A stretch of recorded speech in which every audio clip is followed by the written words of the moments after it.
Hello again, everyone. To finish off Atlanta week, I'm going to be looking at the Falcons of the NFL.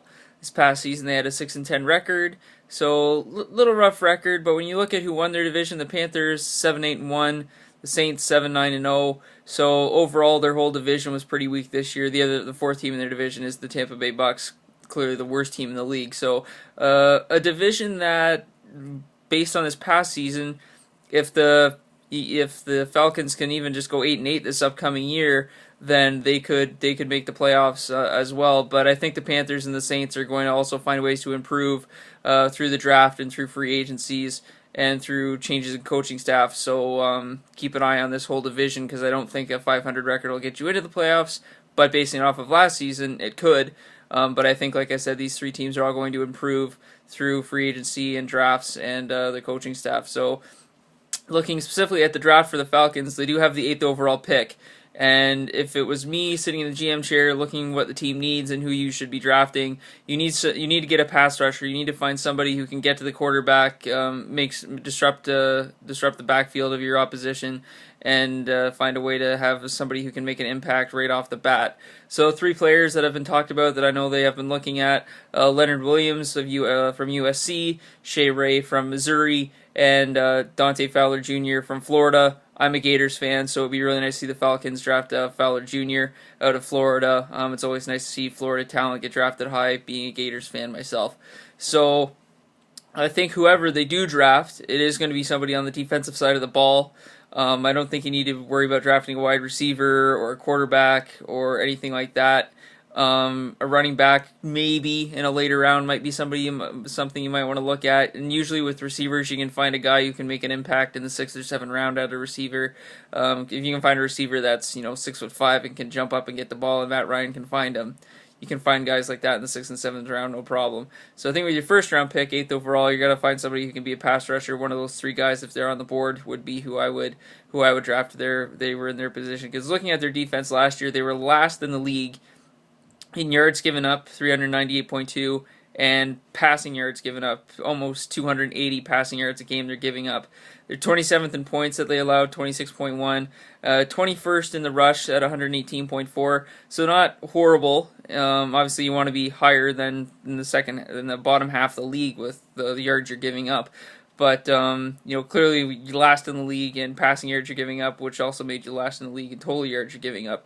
So that can be attributed to a lot of things. Like I said, you didn't have a lot of pass rush getting in there to disrupt the quarterback and make an impact.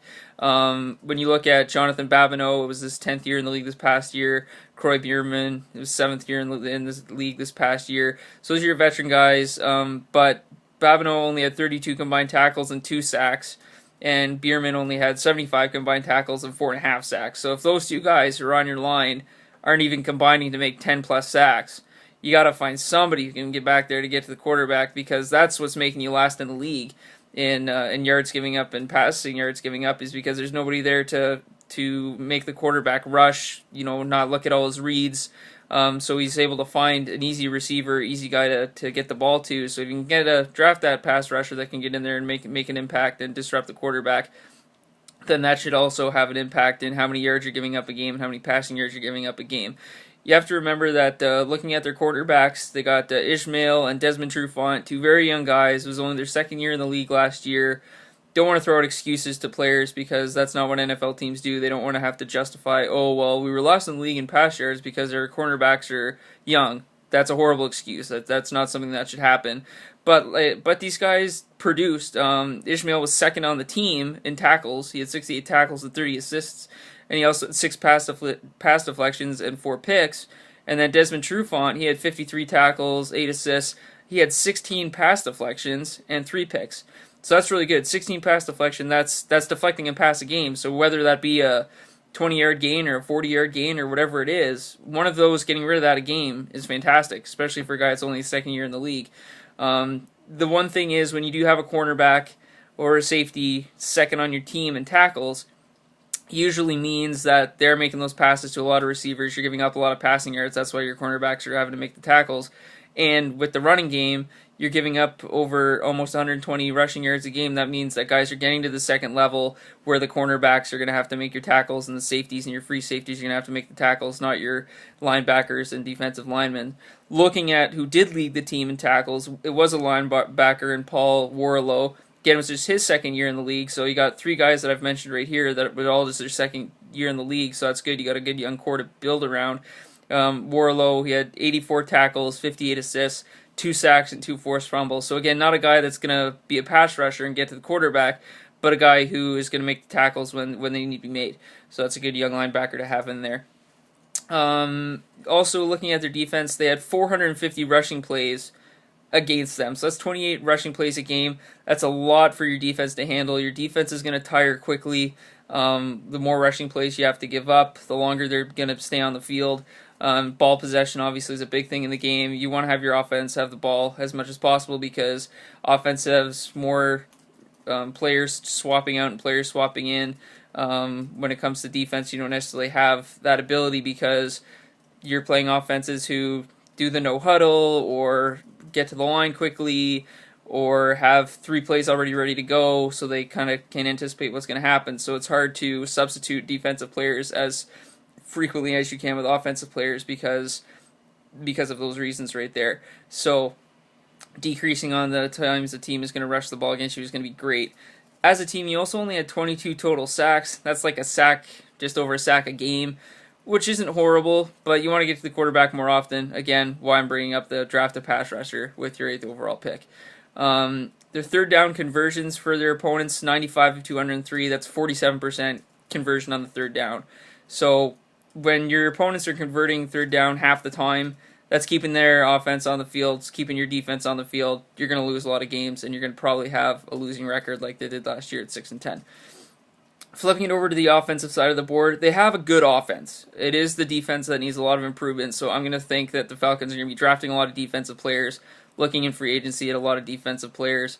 Like I said, I think their offense is pretty well intact. You know, they're 12th in the league in points, 8th in yards, 378.2 yards a game, 5th in passing yards, 284.6. So Matt Ryan, I feel gets ridiculed a lot, and you know, with the talks like, oh, he's not a Tom Brady or an Aaron Rodgers or a Drew Brees. Well, you're still 5th in the league in passing, so clearly he's throwing the ball well. Helps when you have Julio Jones, Roddy White, and Harry Douglas as your receivers. So I think that's a key thing to notice there is a quarterback's only as good as the receiving core he has, and I think that's why Matt Ryan excels so much is because he's got these 3 great guys who can catch the ball and make plays. They were 24th in the rush at 93.6, so that's a little low. You want to balance out your passing and rushing a little bit more, I think, to keep the defense a little more on edge. But when you have those 3 receivers I previously mentioned, you're going to throw the ball more than you're going to run it just because it's unjustified to not try to get the ball to Julio Jones at least 8-10 times a game. At least get the ball in his direction because why would you have an all-star receiver like that and not utilize him to the best of your ability? So last year they did have Steven Jackson on the team, you know, very veteran running back, 11th year in the league, 707 yards, 190 carries, so that's not horrible. But I think now looking into the future, the Falcons are going to look at Freeman, who a rookie this past year. You know, he got 65 carries, 250 yards. So he got into some games, he got some NFL experience, a little bit of an impact, and he had the whole year to learn from Steven Jackson, one of the best running backs in the league, I would say, and a guy who's been in the league for a while. So a guy that he could learn from, and hopefully he did do that throughout this past season. So, but again, you got Julio Jones last year, 104 receptions, over 1,500 yards, 6 touchdowns. Roddy White, 80 receptions, 921 yards, 7 touchdowns. Harry Douglas chips in with his 500-plus yards this season as well.